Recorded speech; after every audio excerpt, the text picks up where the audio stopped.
আমরা মানুষ, আমাদের প্রতিটি মানুষের জীবনে সমস্যা আছে, কারোর কম কারোর বেশি, কিন্তু সমস্যাবিহীন মানুষের সংখ্যা খুবই কম। সমস্যা থাকলে সমস্যার সমাধানেরও পথ আছে, তা না হলে শব্দের বিপরীত অর্থ থাকতো না।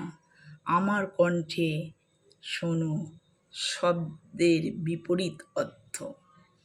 দুঃখ আছে বলেই হাসির আনন্দ আছে, মিথ্যা আছে বলেই সত্যের দাম আছে, কুৎসিত আছে বলেই সৌন্দর্যের অনুভব করি, সম্মান আছে বলেই অসম্মানের মূল্য বুঝি, রাস্তা আছে বলেই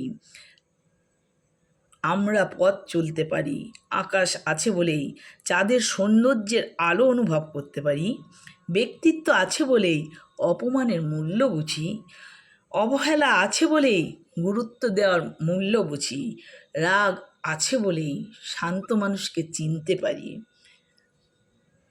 আত্মসম্মান আছে বলেই ব্যক্তিত্বহীন মানুষকে বুঝতে পারি।